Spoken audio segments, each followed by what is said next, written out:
in the morning, beneath the stars so bright. Pull your hat down, make sure your cinch is tight. Horses kinda snuffy, cold chill up your spine. They'll get your ass moving, son, we're burning daylight.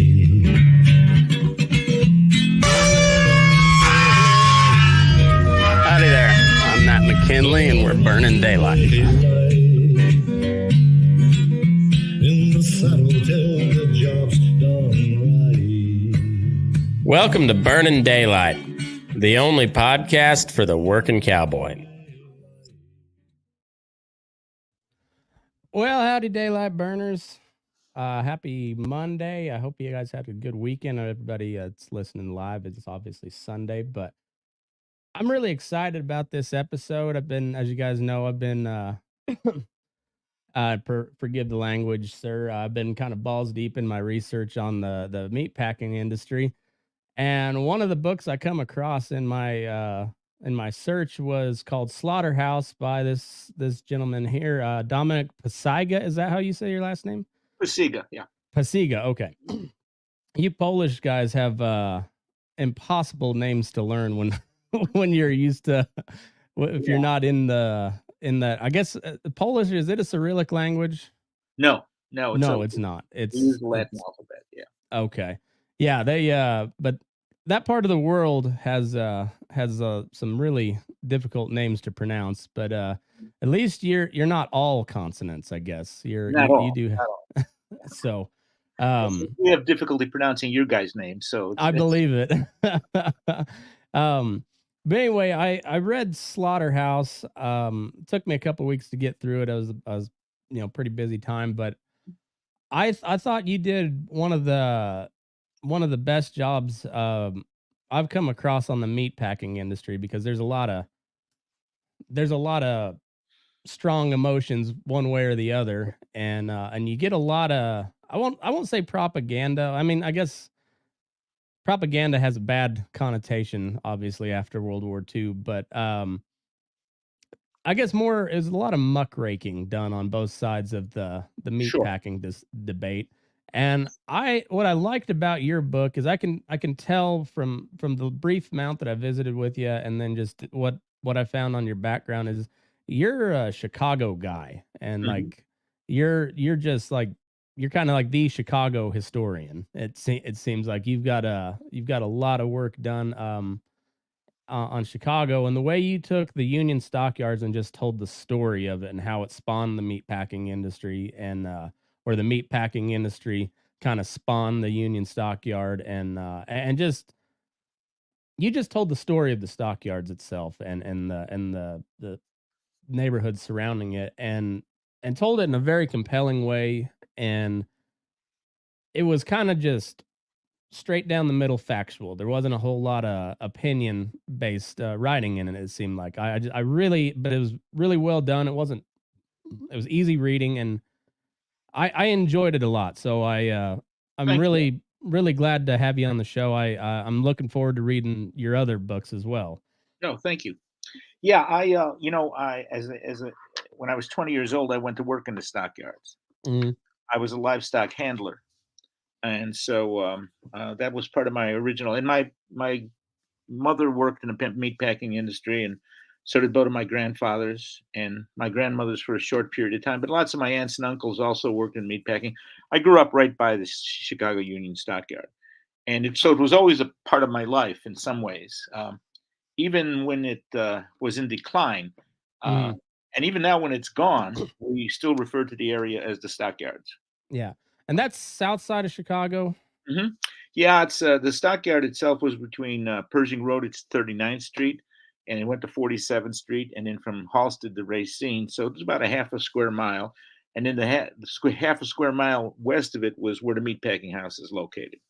Okay, and so does that mean you're a Sox guy and not a Cubs guy? You betcha. All right, that makes me like you even more. I had a college roommate, good buddy of mine, from Barrington, and he was yeah. There you go. I'm a Rockies fan, so we're most of the time we're kind of in the same boat where we just kind of suck. Yeah, I know. But yeah, I had a college buddy that was a Sox fan, and boy, I mean not a Sox fan, a Cubs fan, and he was almost unbearable. And I really had no opinion on Chicago sports until I met him, and then I I got to where I hated everybody except the Sox coming out of Chicago as far as sports go. Well, So, but now I'm out of college. You know, I don't hear Chicago sports near as much. So I've faded back to where I kind of were. I was no opinion, but that's funny. You're a Sox fan, so I'll have to let him know that I talked to a real Chicago guy for once. tell him we'll pray for him. Okay. It feels like we ought to use a Jim Croce song to close out the episode, huh? Sure. I always like Jim Croce anyways, but so you're how many generations is your family in the US? My grandparents came from Poland just Okay. before World War One, and Okay. so since about my grandfather about 1905, my grandmother about 1913, on both sides. Okay. Yeah. Um, is that kind of part of the Volga German migration as well, or is that No, I don't know the precise no. geography. The Polish migration was all by itself. It was very large, Mhm. and it peaked just about the time my grandmother came. Um, Okay. and today, the Polish population of Chicago's diminishing. It's mostly moving to the suburbs and other places, but it still has a large Polish population. Mm. And And even in the neighborhood, there's still some Poles. Mostly today, the neighborhood that I grew up in is mostly his Latino and African American, but there's still some. My cousin still lives there, in fact. oh, okay. Mhm. Yeah, it's Chicago has always kind of been what you'd kind of I guess for us out in the sticks, kind of a rough town. It seems like, you know, it's a lot of poor immigrants working in factories and packing houses, and it's always kind of had that kind of an edge to it. It seems like. Yeah, I think that's sort of the outside image, but it's also a big cultural center and other kinds Hmm. of things like that. So, and gosh, it is probably the most capitalist city in the world in some ways. I mean, Yeah, I think so. if you think about the stockyard opening, it opened up on Christmas Day, 1865. I So, that shocked me when I read that. so what better way to celebrate Christ's birthday in the most capitalist city in the world than to open up a Union Stockyard? Yeah. To open the thing that kind of drove and made Chicago what it was, Yeah, and the number one meat packing center in the world for dang near a century, you know. right. Yeah, And it's you know, coming from the producer side of the whole beef business, you know, very adversarial take towards the meat packing industry, mhm, but as just a fan of history, and you know, I think capitalism's great. It can be, you know, it can go dark at times. Meat packing industry is a shining example of that. right. Um, it can go off Even the today, rails, yeah, even but today. mhm, but all things considered, what was built in Chicago, like I guess it was already a main kind of vantage point for transport being on the waterways. But then the railroad really just ignited a, you know, a growth like not many cities have ever seen. And Yeah, yeah, I was terrific. So the first railroad comes out of Chicago, 1848. That's the first one, and it chugs only out a few miles to actually what's today a suburb of Oak Park, and then it comes in reverse. But within 6 years, it's the center of the railroad industry. I mean, so if in some ways, if you think of it like today, all this computers and those kinds of industries are expanding. And what is it, Silicon Valley? Well, mhm, Chicago started as Silicon Valley of the 19th century, but it's railroads and then later becomes meatpacking and steel and things like that. So it really takes off. There's like 400 people living in Chicago about 1833. By 1893, there's a million. I mean, it's the whew, fastest growing city in the history up to that point, yeah. and it just takes off incredibly fast. Yeah. It was in like just really incredible to read, as I've read through a lot of this stuff. And there was at the at one end where you get to say like the Upton Sinclair image where it was almost worse a worse place to be than where these poor immigrants came from. Hmm. And that probably was the case for a lot of them. Hmm. However, they built a um thriving Polish community. They built a thriving Irish community. Freed black slaves moved north to the factories. Built a huge black community, and like you said, is like a cultural center.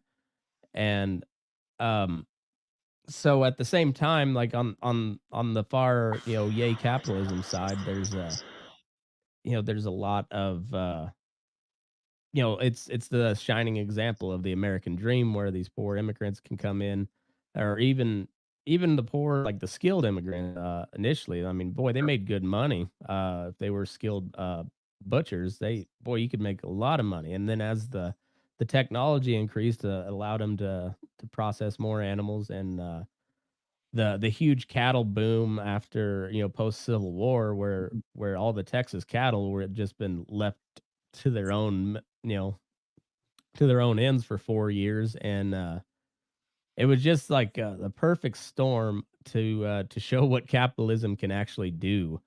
Right. And of course the truth lies somewhere in between, or it's exactly right for some groups of people and a whole lot of overlap between there.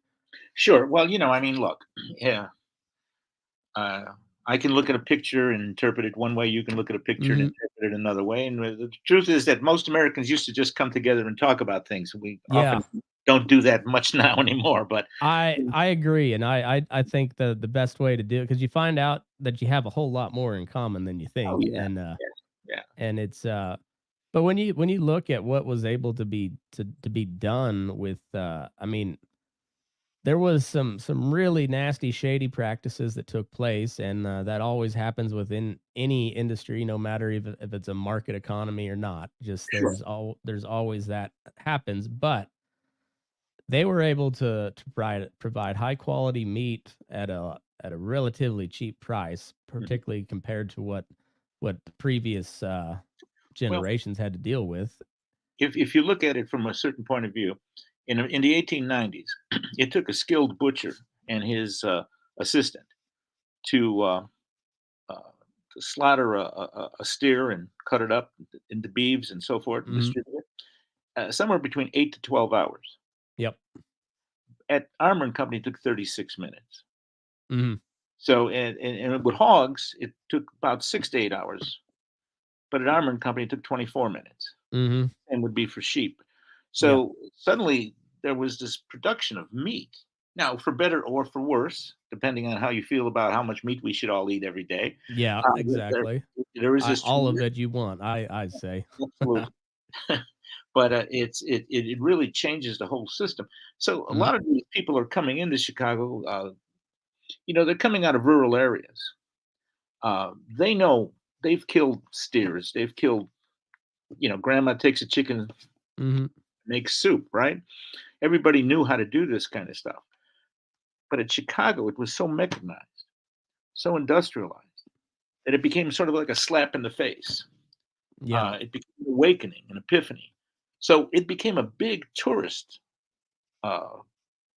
uh, attraction. 500,000 people a year at the turn of the 19th to 20th century came to visit the stockyards and to see the slaughter.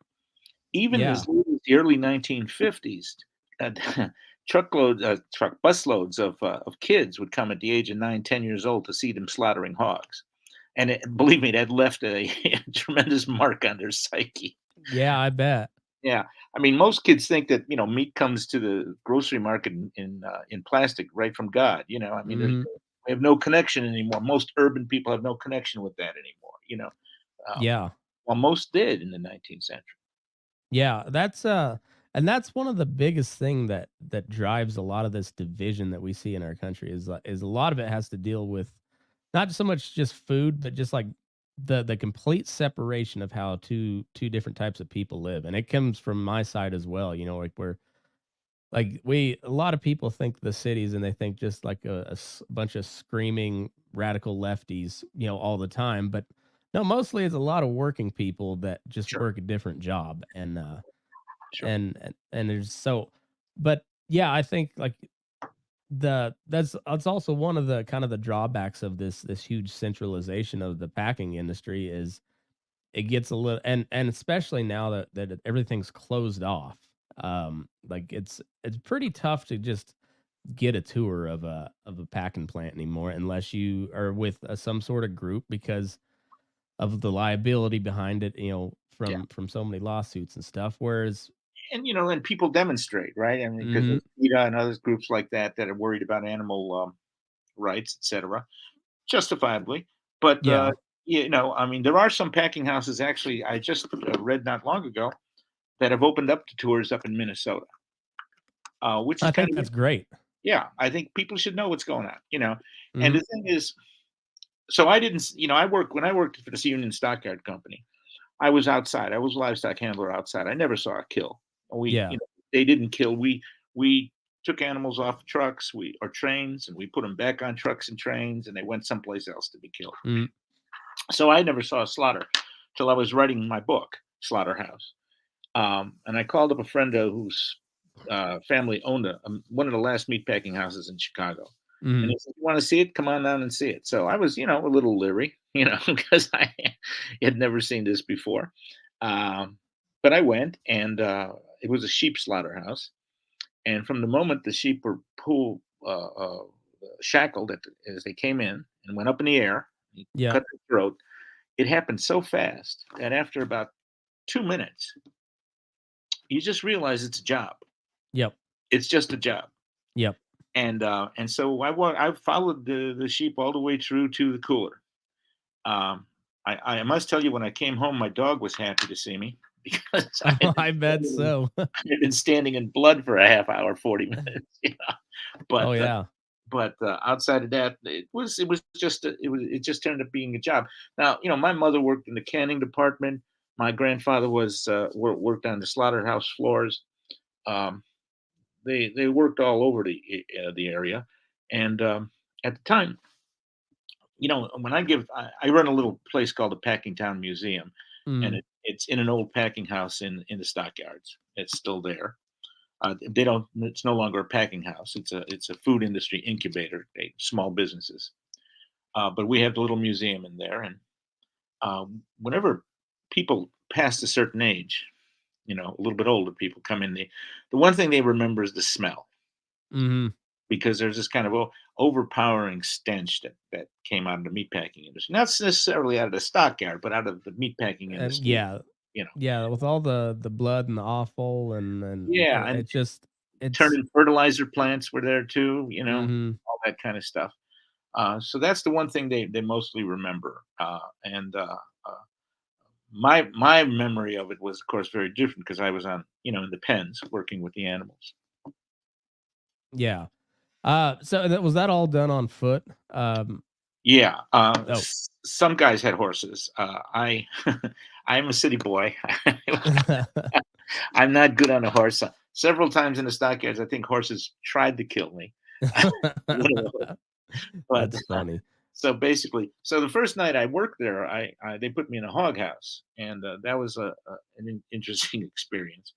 And then later they moved me to the cattle alleys, and Okay.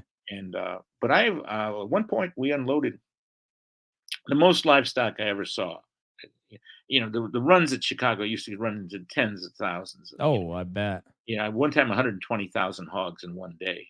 Oof. Uh, and so I think the top run on cattle was almost 40,000 in one night. They would come in. Oh, that's a lot of cows. That's a lot of cattle. Yeah, and so I think the most I've ever seen in a night, I used to work at a huge feedlot in mhm, western Kansas. It was about 120,000 head capacity, but we'd get the big runs of cattle coming off the Flint Hills of Kansas, and mhm. um, I think I unloaded 42 trucks by myself one Sunday, Wow. but Right. so that for one place That's a You know, lot. that's a lot, but then, yeah, I mean, that's like a fraction of what the stockyards were doing every single Right. day, and it was, it's an incredible, like, a lot of trial and error, a lot of butting heads, and a lot of, Sure. threatening to take my ball and go home, by, the packing industry, Yeah. and eventually they kinda did finally pull the football out from under Chicago, and, it's, and so, like, it all happened in the course of, what was it, 106 years from open to start? Yep. Yeah, about 106 years. Now, after we closed, there were still some packing houses. They bought Yeah. directly from farmers, producers. Mhm.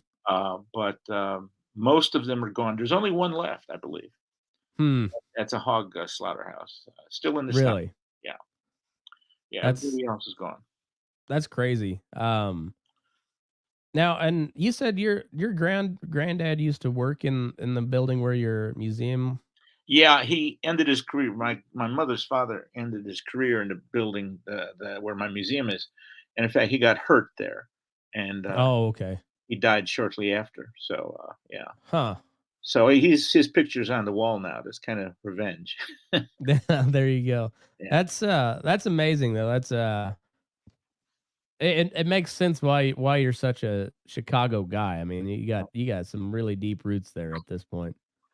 Yeah, I've been here. It seems like, yeah, our family's been here. Well, over 100 years, but which is actually kind of long for Chicago because people come and go constantly. Yeah. But we were in that neighborhood for 3 generations. In fact, I'm in that neighborhood still periodically because I only live about 5 miles away, but I'm work there at the museum. Yeah. That's amazing. And so when the stockyards closed down, and then you said you stayed on for a little bit afterwards while they Mhm. were doing some demolition and stuff. And then, Mhm. um, were you in? I guess you would have been in college probably when this was Right. all. Yeah. So, because I was listening to another podcast that you had done, um, and you were talking about how you had a education deferment for the Vietnam War, and Mhm. that was that had to have been some really contentious times there in Chicago at that point in time. Yeah, and of course, the stockyard was located right behind the International Amphitheater, where the Democratic Convention had been in Oh 1960. yeah. You know, um, and it was kind of contentious. There was, we people were on edge about civil rights, about the war, about Hmm. all kinds of things. And growing up at that time period was. It was an education in itself, and I went to the University of Illinois at Chicago, which wasn't a very radical campus, but it got closed down during the Cambodian invasion. Uh, Mm. and at that point, I was working nights in the stockyards. So I originally worked the shift from like 5:30 till 1:30 in the morning. But then I left for a while, and then I came back, and then I worked a 2 to 10 shift, which made it possible for me to go to school. Yeah. And the stockyard was only a short bus ride from the university, so it wasn't hard at all. Now, did they have a lot of turnover in employment there? Oh yeah, Yeah, I would imagine so. yeah, It seems especially to in me like that'd be a lot like a dairy, like a modern day dairy farm or a feedlot or something where just like continual employee turnover. yeah, because I mean, the pay was not stellar, right? It Yeah. was minimal, and also the people who worked in the packing houses that changed. At one time in the 1920s, Armor and Company they employed 8,000 people in Chicago at their plant. And they actually had to hire 8,000 people that year. Now, that didn't mean everybody left, Yeah. but some jobs, the guy would come in 2 days and say, "I'm out of here. This is Mhm. crazy." Because where you were introduced largely as if you're new, and these are all unskilled. They're not skilled butchers, right? So they're coming Yeah. in, and the first job you get is a squeegee man. Squeegee man just stands 10 to 12 hours a day pushing blood into a gutter. Mhm. And and guys doing this for 10 to 12 hours, he might go home and say, I'm not going back. Oh Or, yeah. or they would shackle the guys had to shackle the hind legs of animals. Mm. Hogs are smart. They try to bite. They try to get you. They know what's going on. Yeah. Cattle are not quite that way. But and by the way, cattle are knocked out before they're shackled. So Yeah. it was, but those were tough jobs, and all the jobs were pretty hard. Um, at the time, and the conditions that they worked under were not always great. I mean, so yeah, there was a lot of turnover in the meatpacking industry, and there still is. I mean, even today we're Mhm. talking about kids working in meatpacking that there's been an issue about. Yeah, that's been popping up a lot here Yeah. lately. Hmm. Yeah, and I did an internship for Beef Products International when I was in my senior year of college, and they were the company out of Sioux Falls that made the pink slime, the lean, finely textured beef, Hmm. and it was a shock for me. The biggest thing is you had 45 minutes of sunshine every day. You had a 15-minute break and a 30-minute lunch, and that was everything else was inside, and it was cold and wet, and it just all of it just kind of it's not a fun job really. I mean, I guess there are probably some people that liked it, and I was nowhere near the kill floor or anything, but it just Yeah. it's so mechanized and automated, and yeah, it's wild. It's Yeah. See, I like working there, but I worked outside, Mhm. and that was different. I Yeah, worked with the animals outside. We unloaded trucks and trains and loaded trucks and trains, and that was yeah. about it. So that was very different than what my grandparents did or my mother. Mm. Yeah, and so what did your grandfather, what did he start out as?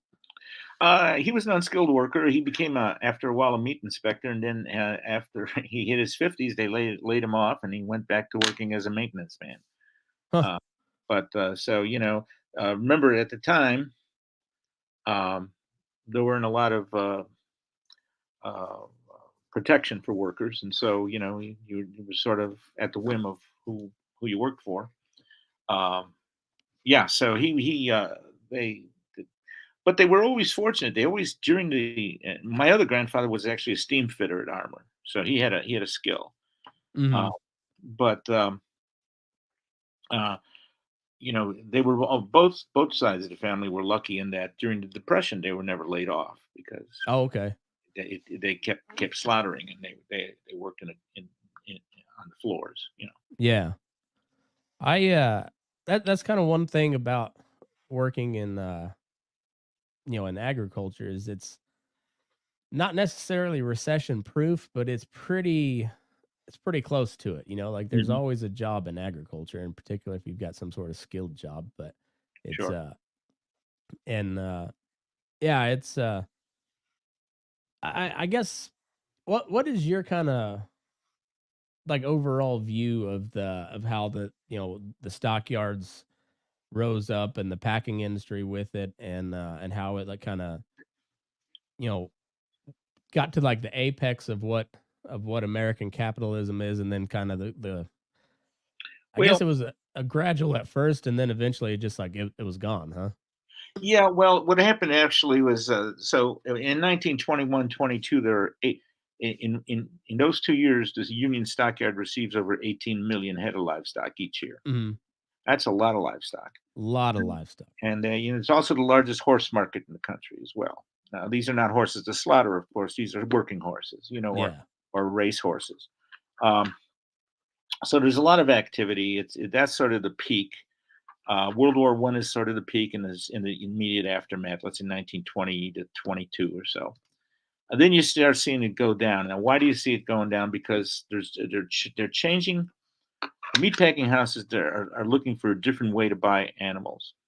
Okay. So on the livestock market, they would find 200 buyers in a day. It's sort of like Mhm. they would go from pen to pen and bid. And if you were the commission man, let's say you had sent 100 cattle in, and I was your commission man, well, I had something in my mind about what I wanted to sell them for, what I could for that day. Mhm. And some guy came in and said, "No, I'll give you so and so much, which is too little, I'd say no. And the Yep. next guy would come in and they would bid and bid and bid until I sold them, or I'd hold them over for the next day. Mhm. And when I thought I could, so sort of like Wall Street, it was the Wall Street of livestock in many ways. Yeah. But what happens in the 20s now is, and even a little bit before, our meatpacking houses are now going down to farmers, going down to producers, and they're saying, look, here's the deal. You send your cattle to Chicago, they get 10% because they get a commission. They charge you for pen, they charge you for feed, they charge you for water, they charge you for everything. But I'm your buddy. I'm the meat packer. I'm your buddy. I'm going to buy it for you. I'll pay you what you'd get at Chicago, and you don't have all that hassle. You don't have to pay for anything. So you're a producer. You say, "Wow, that saves me 10% or so, somewhere between 10 and 15% maybe." And I Mhm. don't, often these guys would go with their livestock into Chicago, so that's costly too. That was a night out on the town, and there were plenty of Yep. places to entertain around the stockyards. But there were a lot actually. But it was a hassle. And they say, okay, so you'll just send a truck down here and pick up the livestock, right? Don't worry about it. And they would do that. Well, they did that until they finally wore the stockyard down and it closed. And then you didn't have a market the Mhm. same. And and really, I think my personal feeling is that the loss of central markets, not just Chicago, but Omaha, Kansas City, East St. Louis, South St. Paul, Mhm. meant the end of family farms in the Midwest to a large extent because they could just, so Smithfield runs its own industrial farms. You Yep. know, they kill 150,000 hogs a day. They have their own industrial farms. A lot of these big packers have their own industrial farms. They don't go to Farmer Jones and say, "Do you have 25 cattle I can purchase?" They simply say, "You're out of business, Mhm. and we'll W take your land and we'll turn it into an industrial farm." So we have a problem here in Illinois with these huge industrial hog farms. I mean, you've got just incredible stench Yep. because they have tens of thousands of hogs under roofs, um, and and they've replaced hundreds of little farms Yep. that once were sort of the backbone of Illinois and backbone of the country, frankly. Yeah. And I think family farms really hurt by this. But if I was a farmer in 1950 and somebody came to me, you don't have to send it to the Chicago Stockyards. I'll send a truck to pick it up, and you'll make the same. I'd probably say, sure, that's a good idea. Yeah. You don't think about the future. You don't think about the unintended consequences. Not that the Well, and stock, not that the stockyards were saints and they that people didn't get screwed anyway. But yeah. but still, there was something there that Well, protected. and it helped lead to the kind of the decline in the understanding between urban and rural as well, Hmm. Hmm. because that, like you said, those nights on the town, you might get in a fight. You also might make a really good buddy, Hmm. and all of a sudden you got people from Chicago going out to see their buddy in the country, And and that a lot of that's gone now. and you remember from 1900 on till 1975, there was the International Livestock Exposition was in Chicago. Mhm. It would draw hundreds of thousands of people, city folk primarily. Mhm. Um, it even made local television. They would have local television programs about it. It was a Yeah. big thing. Um, and people got to interact with other people, as you say, a little bit more. I mean, part of the problem is, even look, I'm a geezer. I'm an old guy now, right? I sit back and I think, people date online, people talk online. They don't meet for a beer on the corner anymore, right? Uh, Yeah. so we've become atomized to an extent. And I think that my book is called "How the Chicago Stockyards and the World It Made." And I still think that the industry is sort of symbolic of how the world has moved on. I don't think you're wrong on that at all. I think it's always, harken back to the good old days, but there is something just missing because like the I was talking with a fella from New York as a horse trainer, and he talks about all these like these black cowboy clubs throughout urban areas where so and so's great grandfather came from the south to New York or wherever to LA to get a job, and Mhm, and he was a cowboy back then, but he went to go work at a factory, but he kept that tradition alive, and mhm, And it's kind of the same. I mean, you have all these immigrant communities throughout the cities, and then when all that gets intermingled with like a place like the stockyards, and you get all these ranchers and farmers coming from the country, like there's something really beautiful about that, and it Mhm. and it uh it was part of the it was one of the big reasons that kind of helped intermingle like the west and the east. Was like Chicago was the terminus for all that. Yeah. Yeah, I think that that's true. And remember the railroads connected both coasts in Mhm. 1869. So that meant, and Chicago was in the middle of it. Mhm. So if you wanted to go from New York to Sacramento, California, you had to stop in Chicago because that was the terminal. It Mhm. stopped, and you had to get off the train. You had to spend the night, right? Probably at the Palmer House or someplace like that, and then get on another train in the morning and head out towards California. So we always I always say we always got our 10% one way or the Yeah. other. And but it's true. It just became sort of the nexus where people just sort of met each other and spread around throughout the country. And one of the fascinating things about places like Chicago and New York and other big cities is this intermingling of people. But in Chicago, I think the sort of rural urban mix was very important because this was, and in some ways still is, a major food producer. I mean, Mhm. we have we have various packing houses here. They don't slaughter. They're not slaughterhouses, but they're packing houses. They buy Mhm. beeves from Iowa or Wyoming or wherever, and they're brought in on trucks, and then they cut them up here and they distribute them. Um, and in the stockyard today, it's now called the Chicago Stockyard Industrial Park, and it is the most successful industrial park in the city. There's 15,000 people working in the stockyards today. Um, Not all of them in the meat industry or even in the food industry, but they're there.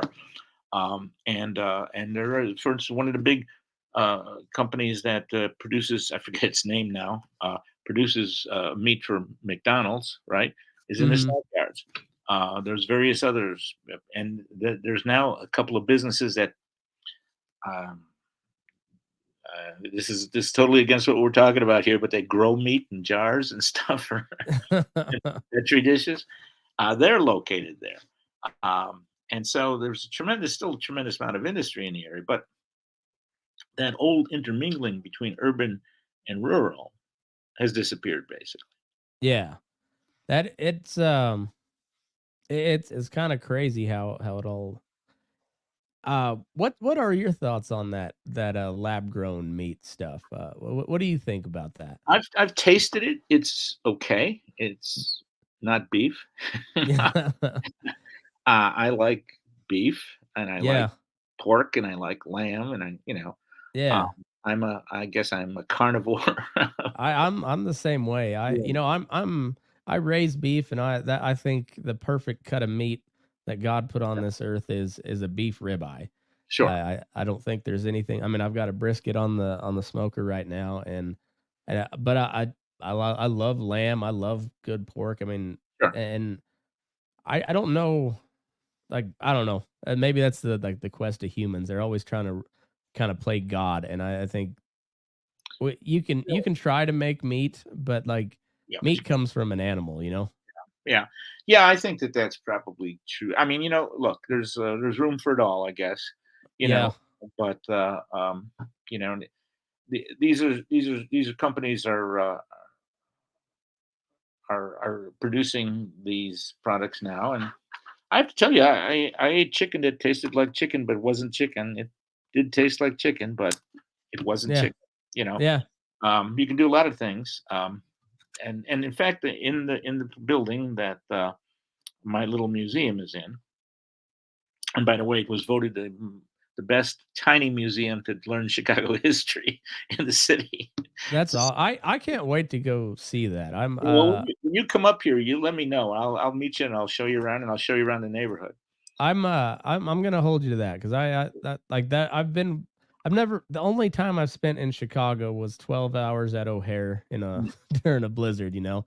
Yeah, And, so I didn't have a great experience there, but it wasn't bad. I mean, when I finally got a connecting flight, I just went to the bar and we took bets on whether our plane was going to be delayed or not.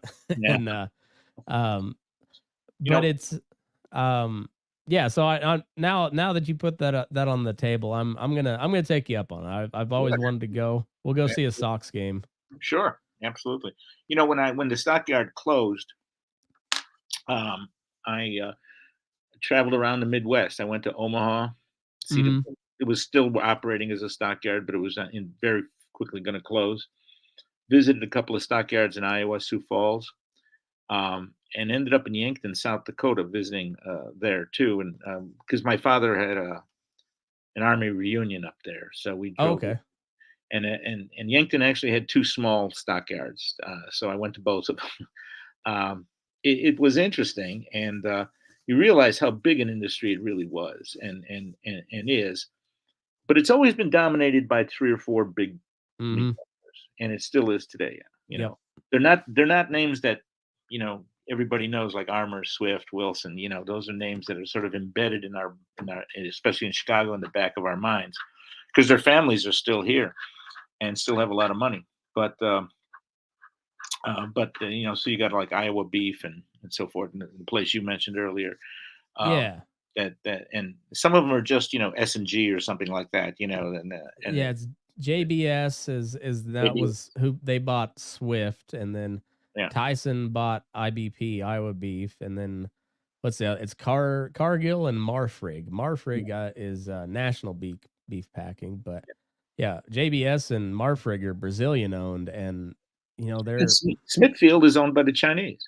yeah, it's it is and I'm a very patriotic American. I come from immigrants. I'm half Mexican. But I'm like old school, like generations. My last census record I could find was 1870 in Herefino, Colorado. So it was my ancestors probably from the old conquistadors and settled Mhm. in what was old Spain or Mexico back then, Mhm. generations. But I work with almost exclusively Mexican guys, all immigrants, and Mhm. um and that's part of like lower class people that the you know immigrants and lower class native folk born people, like you get to know each other when you work in these kind of what Mhm. other people kind of see as shitty jobs, and Mhm. you build a camaraderie with people like that. If you took the stockyard and you put it in the middle of a circle Hmm. in 1925, and that circle had a diameter of about 3 miles, you could count 35 Catholic churches in orbit around the stockyards. Really? Every wave of immigrant that came in had their own parish and so forth. Now, if you add on to that the Protestant churches and several synagogues, you could really see the mix of people in that community. I mean, Hmm. it was just amazing. I mean, when I was growing up as a boy, I could swear in 5 different languages.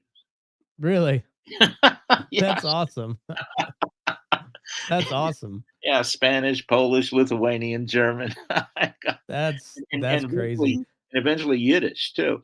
So because it was just so many people, and yet you worked with, and they would say something. I said, "What does that mean?" And then they'd tell me, Yeah. and I'd say it too. And before you know it, we were all swearing at each other in Yeah. various Yeah. language.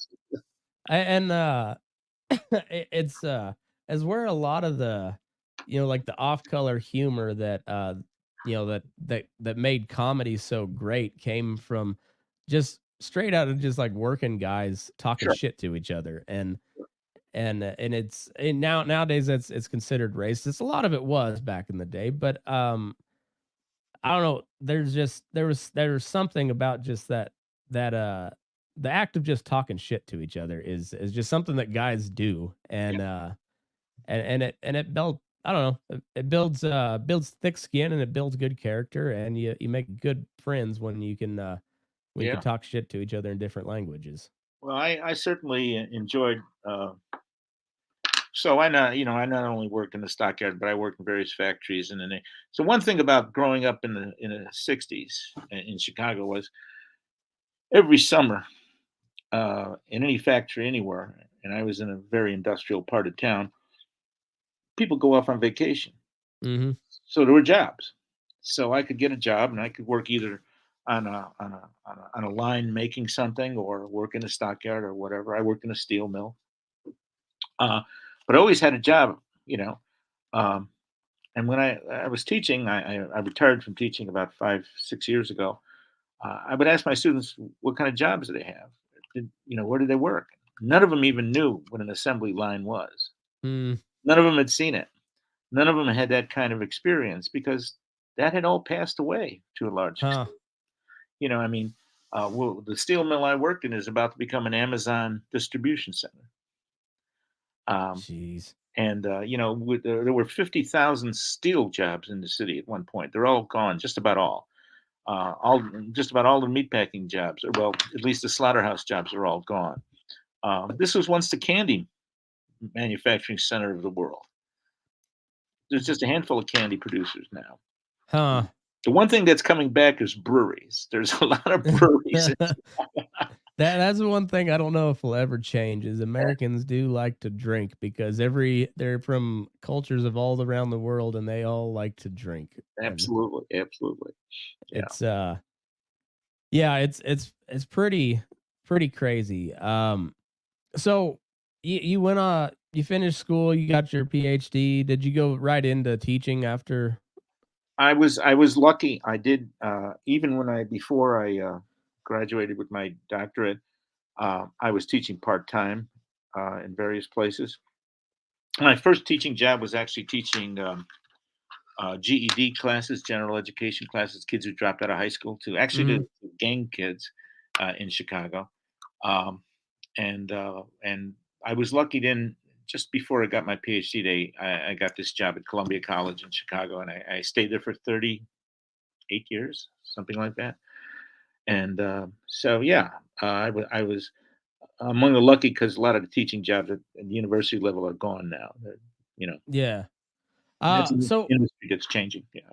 what were the main kind of uh concentrations that you were teaching as a professor?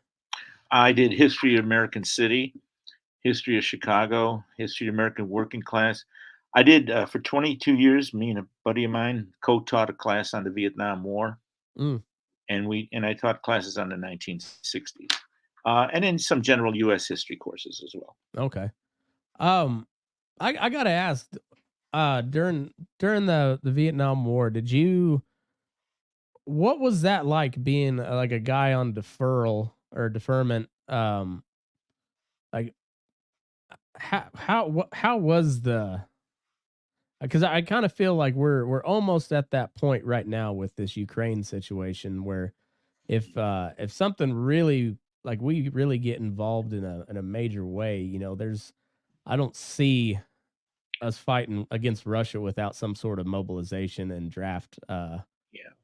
Well, the draft was just a reality of life from 1940 basically until 1973 or something like that. Mhm. There had always been this sort of draft. So I grew up, and every when I was in college, many of my friends were already in the army or in Vietnam because I grew up in a working class community, and those are the guys who went Yep. um, for the most part. And in fact, oh, two of my best friends were there. Three of them were there at the time, and one of them lives about 90 feet away from me now, and he was best man at my wedding. I was best man at his wedding, but he had stepped on a booby trap, and I was working in the stockyards, and his father called me. I was in the stone gate. The stone gate was this ornamental gate that you entered into the stockyards through, and Mhm. we had our offices there for security guards. Yeah. And they called me and says, "Hey, there's a telephone call for you." So I went and talked to him, and he said that my buddy was coming home, and I said, "Well, he's not due to come home for another 8 months." He says, "Well, stepped on a booby trap," and so that was the beginning of him coming home. But at least he was alive, and he did well over time. He became a Chicago policeman, so he's okay. But both of his ankles were messed up for a while.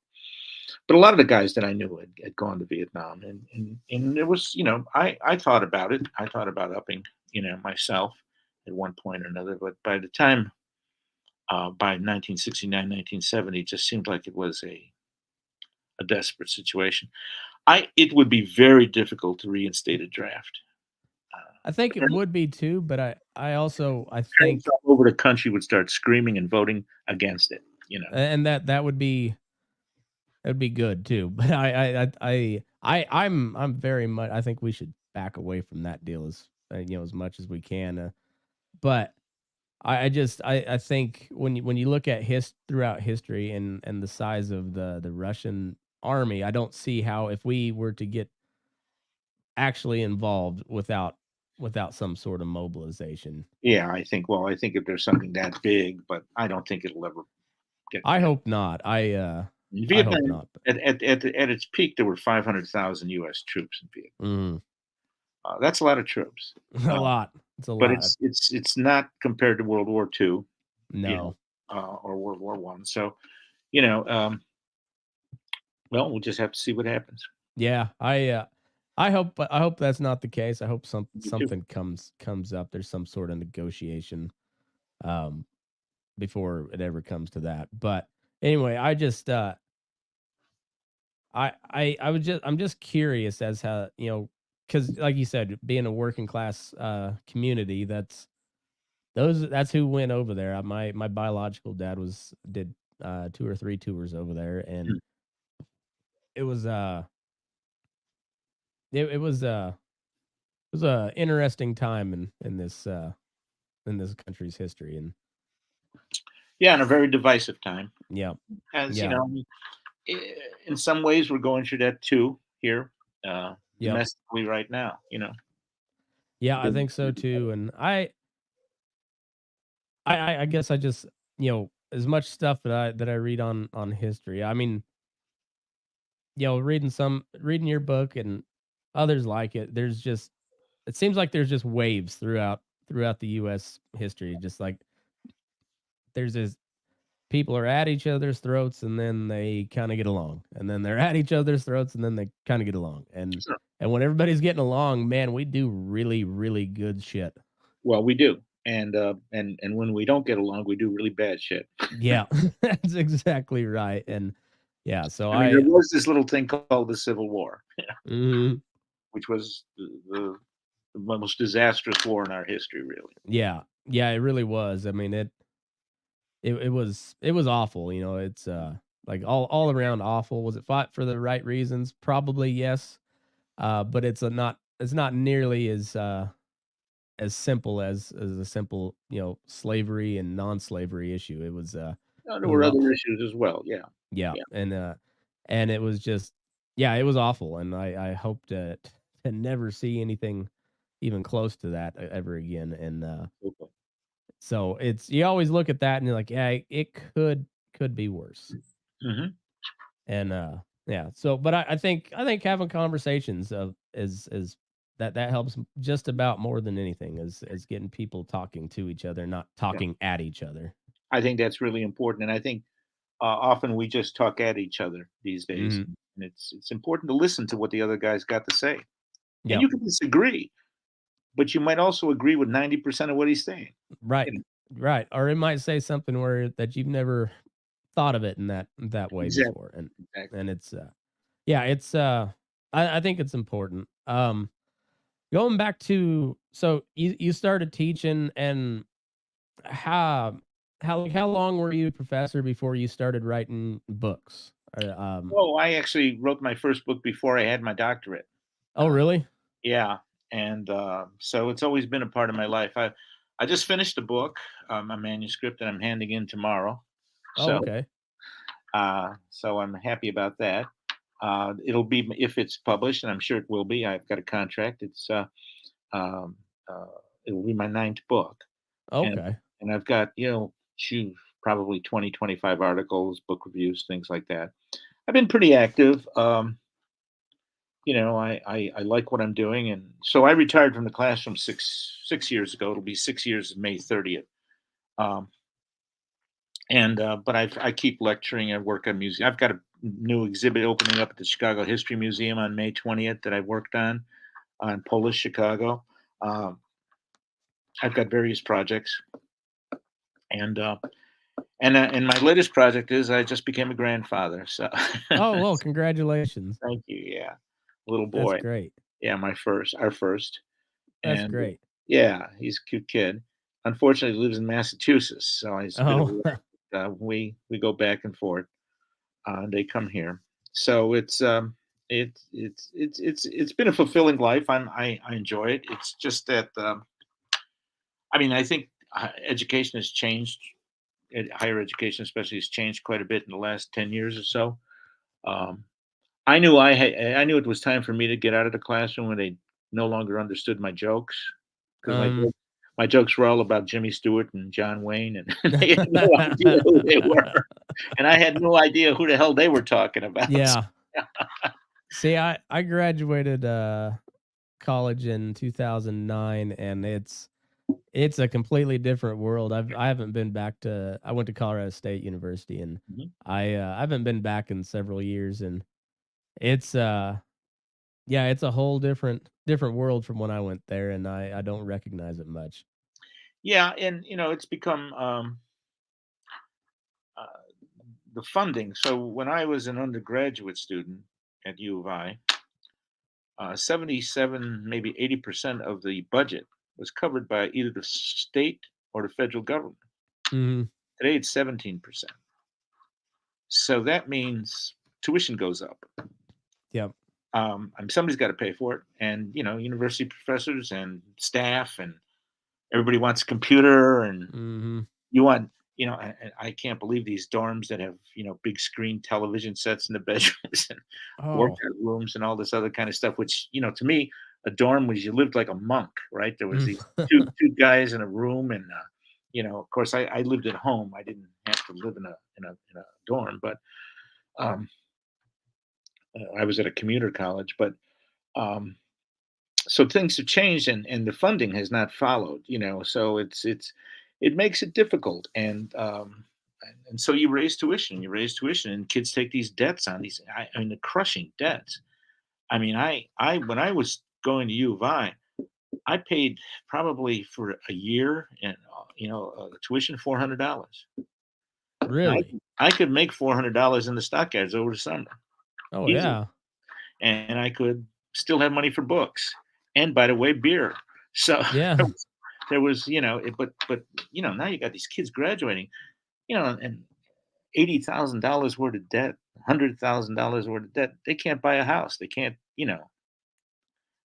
They're caught, Yeah. and I think partially I'll tell you personally, I feel that that's the problem of my generation. Mm. You're younger than me, so not your generation, but my generation.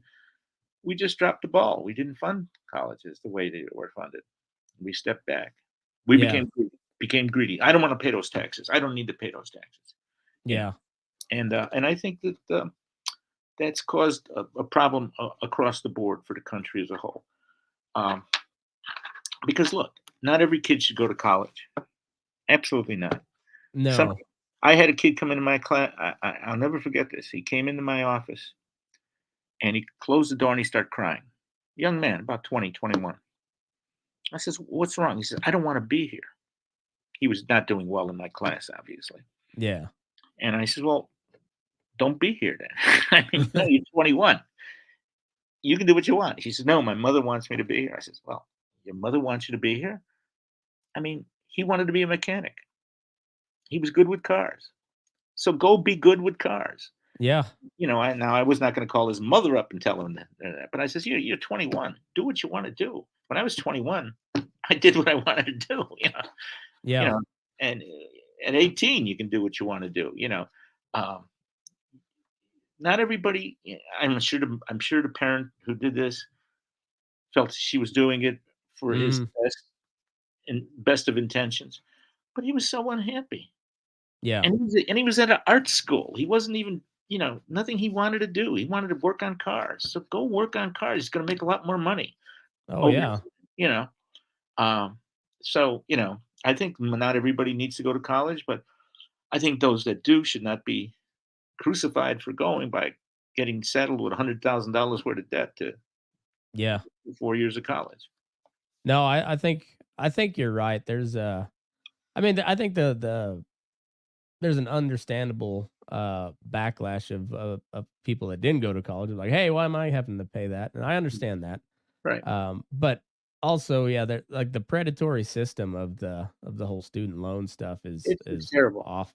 Yeah. I've experienced, I'm experiencing that myself, and I didn't, I didn't get the huge massive Mhm. debt that a lot of, but it was not nothing. I mean, it was still fairly sizable, and it's yeah, I don't know. It's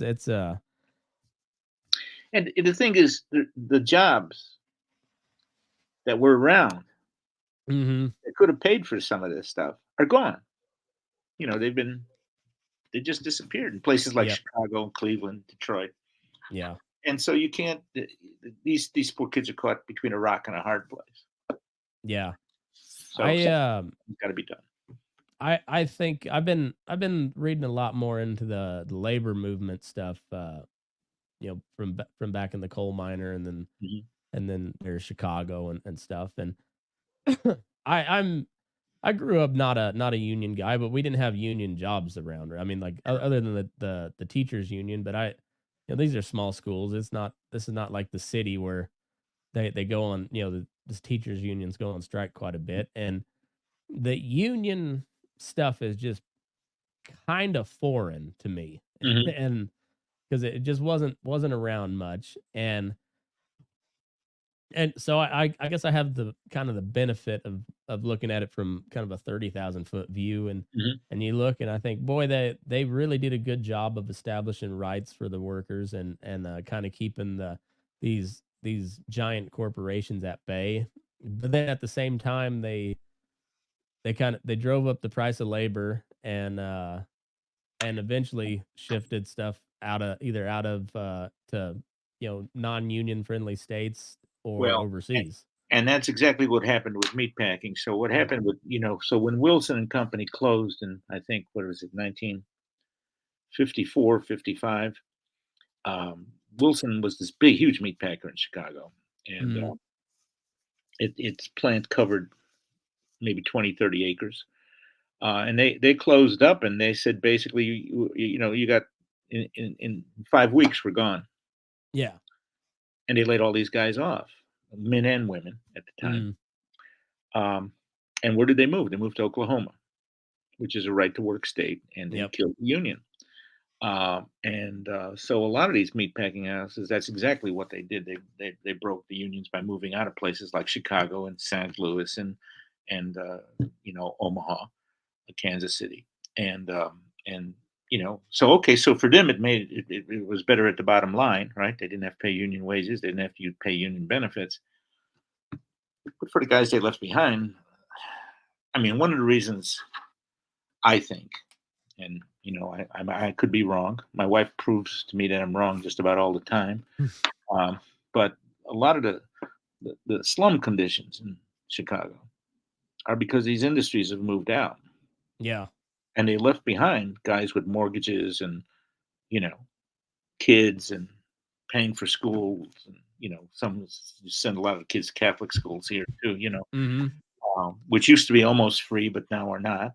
Um, and they just sort of you know kissed him and said goodbye, and that was Yep. it. And abandoned the neighborhoods, and so you see a lot of the collapse of these inner cities because there's no industry, because there's no place to go. Now, Mhm. Chicago's lucky because it's still the second or third largest industrial center in the country, Mhm. and it's because of the railroads. It's the one of the largest container ports in the country. All the stuff Mhm. from L.A. and from New Jersey come to Chicago, and we redistribute it. So Mm. there's plenty. There's still work here, but the kinds of jobs that I was able to get as a kid, they're just not there. They're just not there. And so you see unemployment, especially among let's say Latino and African American populations now that had a chance to give a good job in a packing house, decent paying job, benefits, they're now sweeping floors in empty warehouses, or they're not Mm, working at all. And then that's a problem because now they're paid minimum wage, where before they had some chance to buy a house, maybe get a car, and so forth. So it's something that we all got to think about, how, and it's going to be more of a problem when all these robots do everything, right? yeah. That You know, that's gonna yeah, I can see a real problem with that. I mean, now they're yeah, talking about trucks that can be driven by computers, right?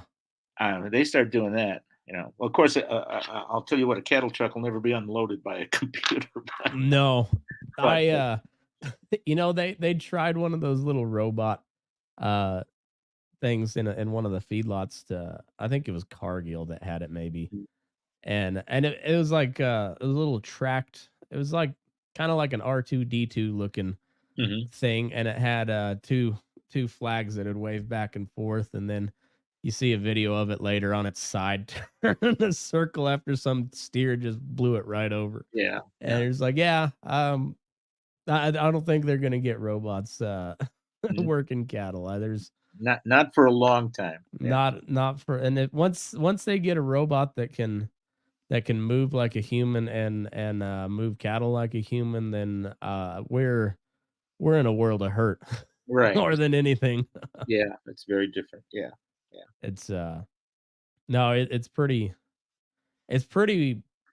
incredible to see how in the relatively short amount of time when we're talking when did the I guess the packing industry really started at around like 1860 or something in Chicago? Well, so the big meat packing center was Cincinnati before Chicago. Torcopolis. Yeah, and it moved sort of west and settled in Chicago and other places. So yeah, it really there's meat packing in Chicago from 1820 on, but where Mm. it really begins to settle in is the late 1850s, early 1860s. Yeah. And then 1865 the stockyards was open and Mhm. then everything that just centralized everything in it. Yeah, and so there had been probably a half a dozen small stockyards in Chicago. Mm, So when a packing house needed, let's say they had to slaughter 1,000 cattle, they might have to go to 3, 4 places to get the cattle because these were small stockyards. So the Pork Packers Association and the 9 railroads came together. These were all, and by the way, they were all friends of Abraham Lincoln who ran these things. mhm. They all came together and they formed the Union Stockyard, which had sort of two meanings, right? Union because the Civil War had just ended, but Yep. it also was the uniting of all these stockyards, Yep. and so that became an important symbolic part of it. But yeah, once they came together, then many of the packing houses, which had been a few miles away along the Chicago River, began to move next to the stockyard because it was just easier. You didn't have to drive cattle. You drive cattle on the hoof, they lose weight, they get hurt, they break a leg. Yeah. you and if you drive them in the middle of a city, they get hit by a streetcar. You know, so it became easier just to have them next to the stockyard. And then they built these ramps, which went over all the pens and over the railroad yards. So, and some of those ramps were 3 stories high, so you could have animals coming and going back and forth. Huh. And they drove them over to the stockyards, and then they would kill the animals on the top floor of the peat packing houses, and then Oh, okay. and everything was taken by gravity down because there was not electrification at the time. Yeah, and these were like 9-story packing Yeah. houses, Oh weren't yeah, they? I was at. I used to when some of the packing houses were still. They were there. They were sort of broken open, and you would roam into them. Would crawl up to the top, and you could see the kill floors on the top floor. You know, Hmm. and the drains for the blood and everything. And so the animal basically made its way down to the hide rooms and the coolers. Huh. That's wild. Very mechanized, and you pass an army of almost 200 men and women before the animal hit the freezer room, or the cooler room. Yeah. And it was I don't remember I mean the old story that, Henry Ford got his idea for the assembly line from the disassembly line Right. watching the packing house work Yeah, yeah. and yeah, it was like incredible innovation and it was all it was all market driven too. It Right. was that was the crazy thing is it was the people Well, in the East wanted meat and that's an interesting story because the railroads, yeah. they liked bringing live cattle to Mhm. because you charge more Yep. because it's their blood, the horns, it's all by weight. And when the stockyards started creating these refrigerated cars, they didn't want to carry them. So the Grand Trunk Railroad from Canada said, "Well, we'll carry them." So they took the beeves out of Chicago, went up into Canada, came down around all the way down to Boston, Philadelphia, New York, and sold the meat. So there was a big stockyard actually in Manhattan. The meat packing, Yeah. there was a big stockyard there. They were in competition with this. So a lot of the local butchers in New York said, "Well, we're not going to sell it. It's embalmed beef. It's not good for you. Don't eat it." So Swift said, "Okay, well, what do you sell your meat for? You sell it for 10 cents a pound? I'll sell it for 9. You sell it for 9? I'll sell it for 8. You sell it for 8? I'll sell it for 6 cents. Mhm. You know what? I'll give it away free." And before you know it, New York was buying Chicago meat. Yeah. And they did the same thing on the West Coast in the San Francisco area. So they just put local butchers out of business. I mean, this was a pretty aggressive industry. That's why Oh there's yeah. always just 4 or 5 big packers because these big, economies of scale can overwhelm small companies. Now Mhm. today there's some small meat packers all over the countryside in Wisconsin, Iowa, Montana, but to compete on a global scale like these guys did, and they were ruthless. They would, okay, you want to charge 2 cents a pound? I'll give it away. Let's see whose meat they buy. Yeah. And they put these people out of business. And in fact, that's what they ended up doing with the livestock market also, with direct buying. Yeah. Well, and they also did a lot of lobbying and so Oh, when they saw all these like the Pure Food Act and the Meat Inspection Act and all these different laws coming down the pipe, you bet you they were in the pocket of their senators and congressmen to make sure that those regulations, whatever may be, they were tailored to where at least they could, if nothing else, they could push smaller guys out. right. Well, but first of all, so the big businesses are not so opposed to these reforms No. because they can handle it financially. Yep. But the Dominic Pacyga packing house can't, and Yep. so they put me out of business. Yeah. And so that was actually part of the response to this. Now, I mean, the Pre Food and Drug Act; those were pushed through by people like Teddy Roosevelt, Mm. uh, and Upton Sinclair. I mean, Teddy Roosevelt said Upton Sinclair um, exaggerated, lied, in the book The Jungle, but he was a good tool for Teddy Yeah. Roosevelt because it was a public relations thing. He said, "Well, look, Mhm. terrible meat. All these people get sick from meat in Chicago. Why? Because there's not this, inspection and control." And I mean, it was good for the industry. Now, what's happened, of course, is that a lot of this inspection has now disappeared because the government no longer funds it. And Yeah. so you've got other problems now, and now this new revelation where all these kids that mostly are Latino and Asian refugees, right, Yep. are working in these meatpacking plants. It's like going back to 1906.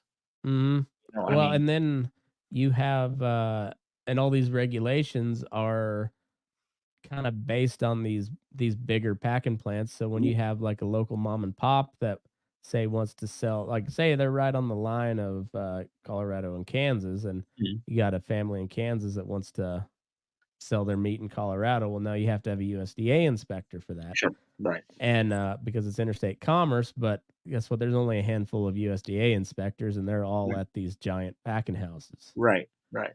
And yeah, so it's kind of the trap of regulation. Where is it good? Yes, I think it is, Mhm. to have these standards in place, but to have them, the regulation also pushes out these smaller. Yeah, and of course, you also want to be safe when you eat meat. You don't want something Yeah. with maggots in it. So Mhm. Yeah, you that's know, exactly right. And it's a line you have to walk. mhm. Um, but I think that I don't know. I think in a lot of ways, in the last 20, 30, 40 years, we dropped the ball on a lot of this stuff.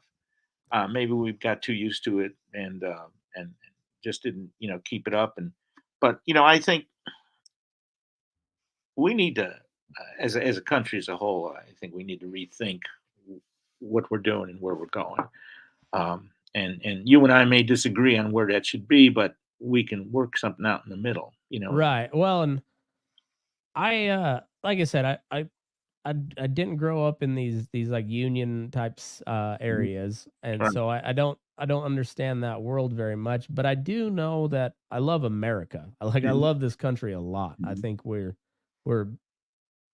like light years above any other country on earth on the greatness of it. I like there's and that's not as a term of disrespect to anybody else in the world. I just think I think history kind of proves it. Like we've got something really, really, really fucking special here, If we can and hold on to it, yeah. right, and that means like I gotta know something about the people that are butchering that steer that I'm taking care of, to Mhm. get there, Mhm. and the people that are eating that, and like we've all got to kind of come to some sort of common understanding that like, hey, let's. And a lot of it is like, hey, don't tell me how to do my job as long as my job isn't interfering on yours. Like Sure. let me do mine, you do yours, and we can all have a beer after work. Sure. And but these corporations are, I mean, that's one thing where I really think the left wing people have always kind of been spot on is these giant corporations are, if I don't think they're necessarily evil. I just think when they come big enough and they're publicly traded and whatnot, there's no one guy that you can lean on to be like, hey, change your ways. Yeah, I think that that's really true, and it's also so the McCormick Reaper Works, which then became International Harvesters. Hmm. So when McCormick built this in Chicago, and the first Reapers came out of Chicago. He worked right on the line with his men. He knew them all by name. He knew their mothers. He knew their Hmm. wives. He knew the kids' names. Well, by the time it became a big corporation, nobody knew anybody. Yep. And it became ruthless in many kinds of ways. Not that the original McCormick wasn't ruthless. I'm sure he was in his own way, Oh but yeah. the fact is that so you knew John, and John got Mm. sick. So all right, you'll hold his job for you rather than because he's a good worker.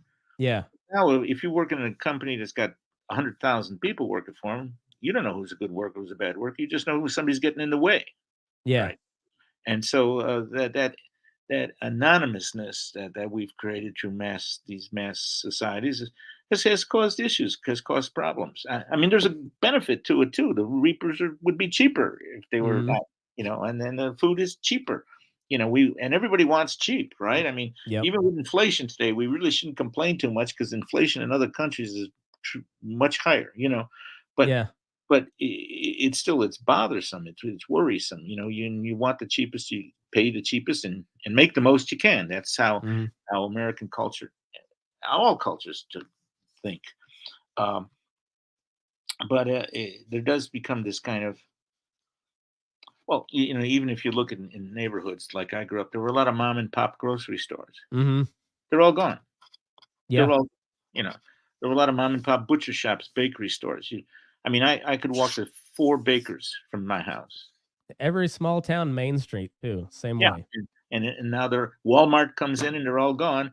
And then when Hmm. Walmart decides it doesn't make enough money, it pulls out. They just pulled Yep. four stores out of Chicago, Yeah. and neighbors, well, where are we going to shop? Well, yeah, where are you going to shop? Not my problem. And so it's a balance between individualism and communalism. Yeah. Caring about community or just caring about myself, you know. Right. And sometimes and sometimes either one of them gets skewered out of the way. You know, Yeah.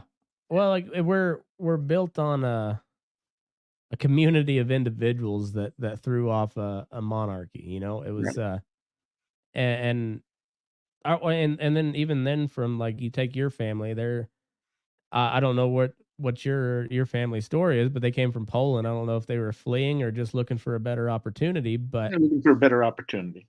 and so you have a group of individuals that found people like them because Mhm, it was a brand new world, mhm. and so you have individuals that are brave enough to come over here and try to find something and make something. But in the meantime, you got to have people that Yeah, or at least that you can talk to, sure. and it's yeah. I think there's uh I think individual liberty is the part that we as a country, particularly on the conservative side, they always and libertarian. I'm more of on the libertarian type of Mhm. persuasion, and we focus on individual liberty, but not nearly enough on individual responsibility. Like you Well, have responsibility to take care of people that are within your orbit. sure, you have a responsibility to your neighbors. You don't wanna put a cesspool in your backyard, you know, Yeah. Well, or and then no. that old Robert Frost, good fences make good neighbors. Right.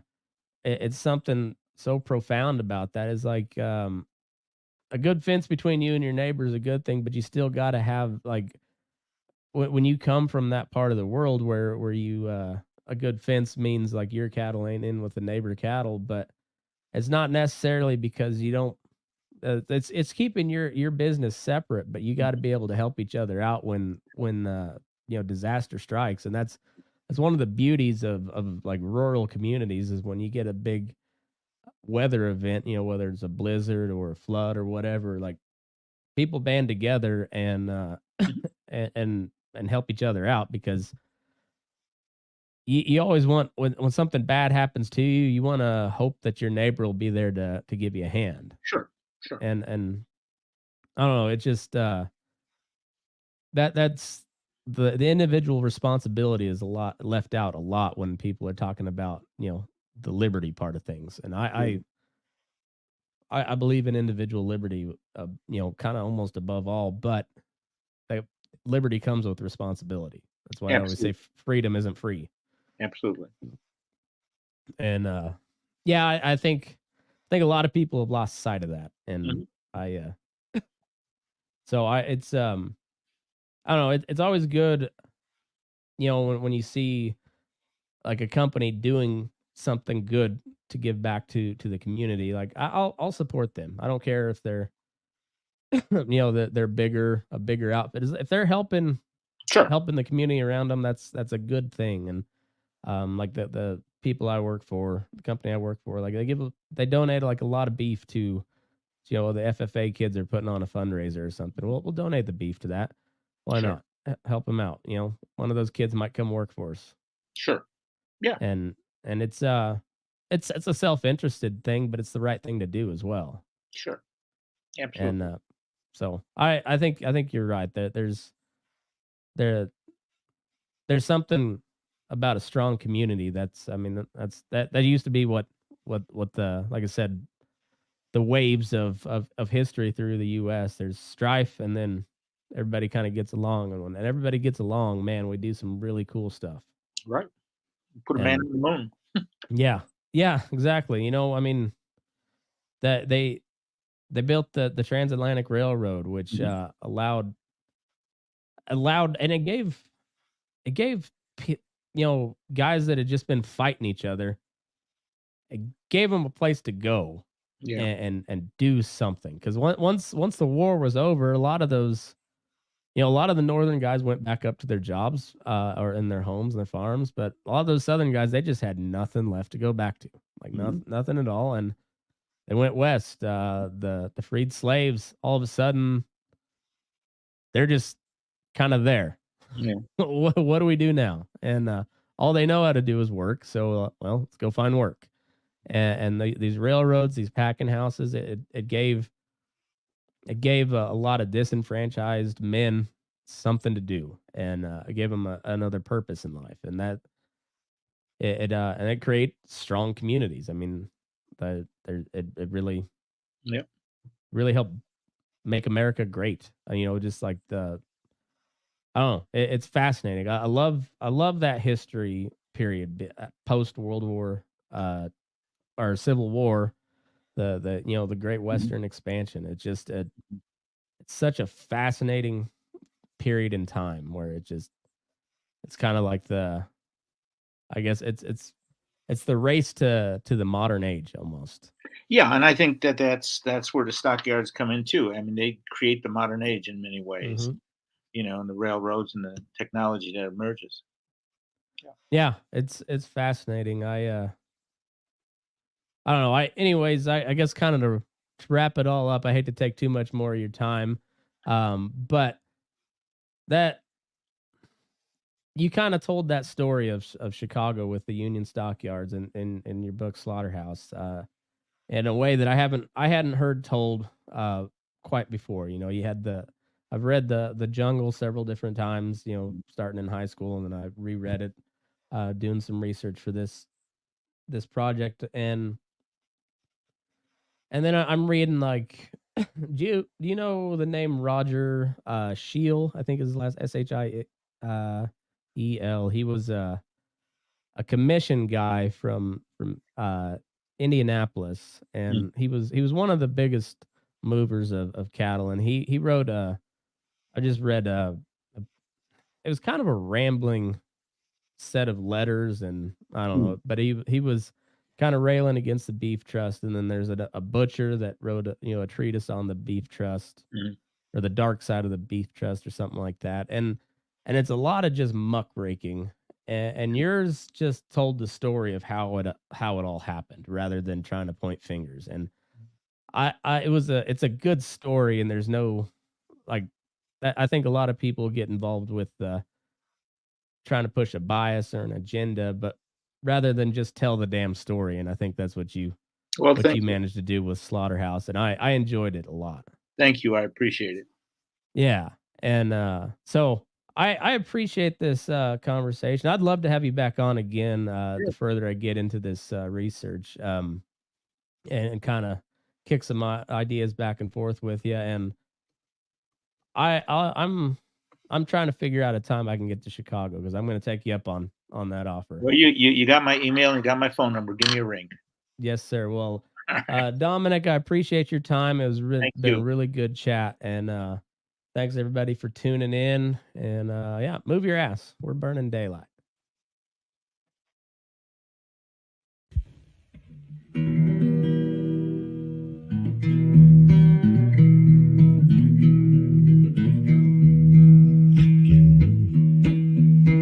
You rise up in the morning beneath the stars so bright. Pull your hat down, make sure your cinch is tight. Horses kinda snuffy, cold chill up your spine. We'll get your ass moving, son, we're burning daylight. Burning daylight. Burning daylight. In the saddle till the job's done right. Burning daylight. Well, life is just a gather, and you won't catch 'em all. But when you ride through the gate, make sure you sit up tall. I can see the horizon, it's looking pretty bright. Well, get your ass moving, son, we're burning daylight. Burning daylight. Burning daylight. In the saddle till the job's done right.